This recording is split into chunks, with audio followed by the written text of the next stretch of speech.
Bienvenue dans cette exploration de la fin des temps selon la vision biblique. Dans ce récit captivant, nous plongerons dans les écrits sacrés pour comprendre les signes, les événements et les enseignements liés à la fin des temps. Préparez-vous à être éclairés et inspirés par la perspective divine sur le plan ultime de Dieu pour l'humanité. Les signes de la fin des temps. Dans cette section consacrée aux signes de la fin des temps, nous plongeons au cœur des indicateurs prophétiques annonçant l'approche de la fin des temps, tels que décrits par Jésus dans les évangiles de Matthieu 24, Marc 13 et Luc 21. Comme Jésus l'a prédit dans Matthieu 24 versets 6 à 8, les conflits et les troubles se multiplieront à mesure que nous approcherons de la fin des temps.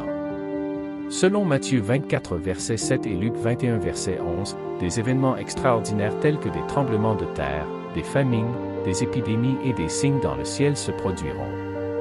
Les persécutions des croyants constituent un autre signe majeur à prendre en compte, conformément à l'enseignement de Jésus. Comme mentionné dans Matthieu 24 verset 9, les disciples de Christ seront persécutés à cause de leur foi. L'apostasie, qui représente l'abandon de la foi, et la propagation de fausses doctrines sont également des signes cruciaux de la fin des temps.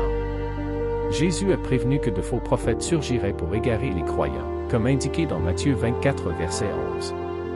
Cependant, même au milieu de ces signes, nous sommes encouragés par les paroles de Jésus dans Matthieu 24 verset 13, « Mais celui qui persévérera jusqu'à la fin sera sauvé. » Que cette promesse nous inspire à rester fermes dans notre foi, à nous soutenir mutuellement et à garder notre regard fixé sur l'éternité avec Christ. Chers frères et sœurs en Christ, que les signes de la fin des temps nous rappellent la promesse de notre Seigneur dans Matthieu 24 verset 44, « C'est pourquoi, vous aussi, tenez à vous prêts, car le Fils de l'homme viendra à l'heure où vous n'y penserez pas. » Restons vigilants, forts dans notre foi, car notre rédemption approche. Le retour de Jésus-Christ. Dans cette partie, nous explorons les signes précurseurs du retour de Jésus-Christ, tels qu'ils sont décrits dans les passages bibliques de Matthieu 24 versets 29 à 31 et 1 Thessaloniciens 4 versets 16 à 17. Ces versets nous donnent un aperçu des événements et des circonstances entourant le retour glorieux de Jésus à la fin des temps. Matthieu 24 versets 29 à 31 dépeint la venue soudaine et glorieuse de Jésus-Christ. Il est écrit, aussitôt après ces jours de détresse, le soleil s'obscurcira, la lune ne donnera plus sa lumière, les étoiles tomberont du ciel, et les puissances des cieux seront ébranlées. Alors le signe du Fils de l'homme paraîtra dans le ciel, toutes les tribus de la terre se lamenteront, et elles verront le Fils de l'homme venant sur les nuées du ciel avec puissance et une grande gloire. Il enverra ses anges avec la trompette retentissante, et ils rassembleront ses élus des quatre vents, depuis une extrémité des cieux jusqu'à l'autre. 1 Thessaloniciens 4 versets 16 à 17 décrit la résurrection des croyants et leur rencontre avec le Seigneur. Le passage dit, « Car le Seigneur lui-même, à un signal donné, à la voix d'un archange, et au son de la trompette de Dieu, descendra du ciel, et les morts en Christ ressusciteront premièrement.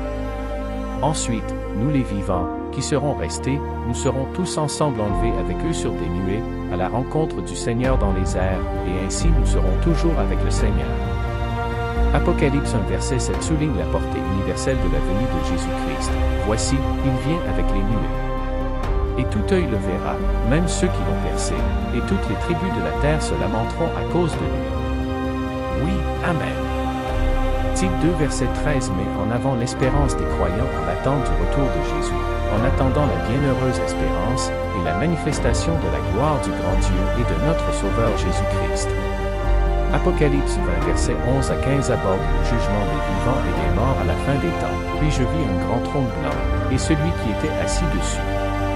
La terre et le ciel s'enfuirent devant sa face, et il ne fut plus trouvé de place pour eux. Et je vis les morts, les grands et les petits, qui se tenaient devant le trône. Des livres furent ouverts. Et un autre livre fut ouvert, celui qui est le livre de vie.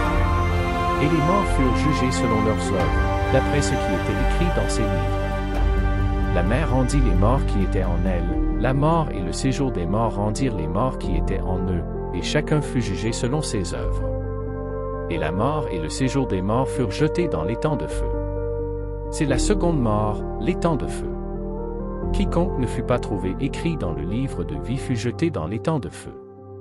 Dans l'attente de ces événements, soyons encouragés à vivre dans la foi, à nous préparer spirituellement et à partager l'amour de Christ avec ceux qui nous entourent, afin que nous puissions participer à la promesse d'une nouvelle terre et d'une nouvelle vie éternelle en sa présence.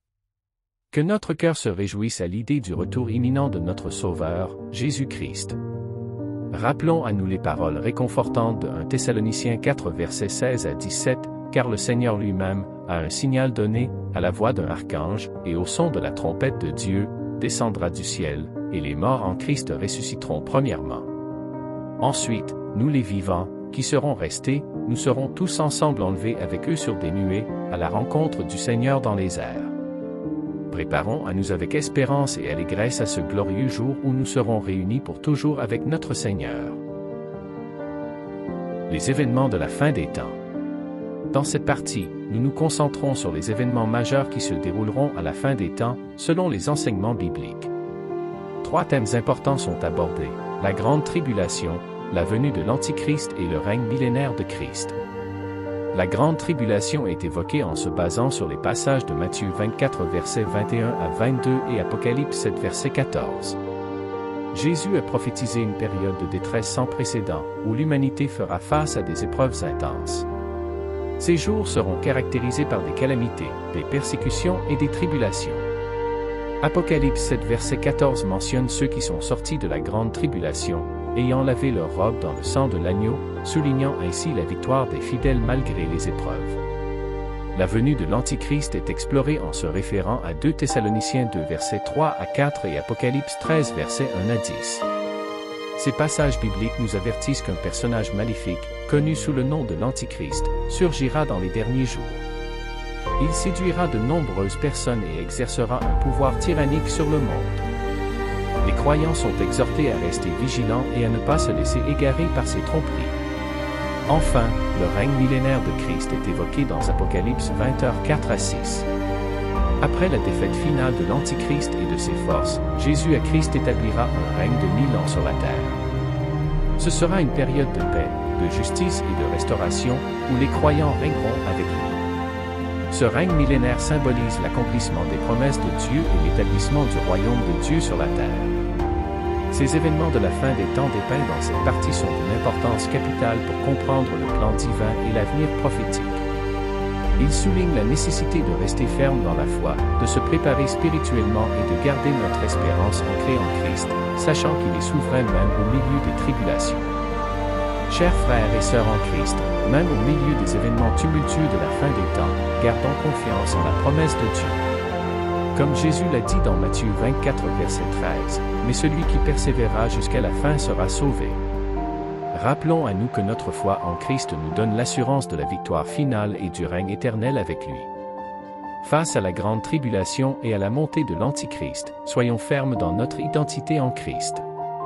1 Jean 4 verset 4 nous rappelle, « Vous, petits enfants, vous êtes de Dieu, et vous les avez vaincus, parce que celui qui est en vous est plus grand que celui qui est dans le monde.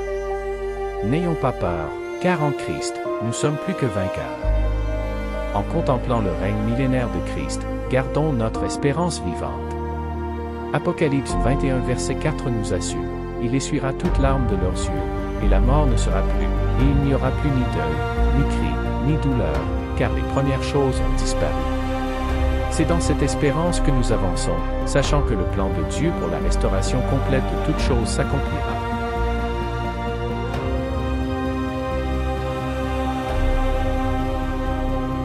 Le nouveau ciel et la nouvelle terre. Dans cette partie, nous plongeons dans la vision biblique du nouveau ciel et de la nouvelle terre, qui représente la culmination du plan divin pour la restauration et la création d'un nouvel ordre céleste et terrestre. La destruction de l'ancien monde est évoquée en se basant sur les écrits de 2 Pierre 3 versets 10 à 13 et Apocalypse 21 verset 1. Ces passages décrivent la purification finale de la terre et du ciel actuel par le feu divin. Ils soulignent la fin de l'ancien système corrompu et préparent le terrain pour la création d'un nouvel environnement, purifié de tout mal et de toute souillure.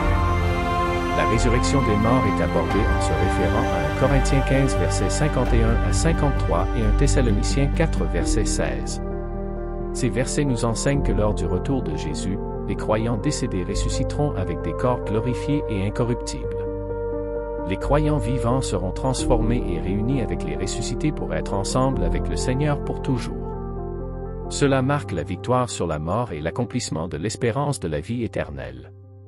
Enfin, la Nouvelle Jérusalem est présentée à travers Apocalypse 21 versets 2 à 4.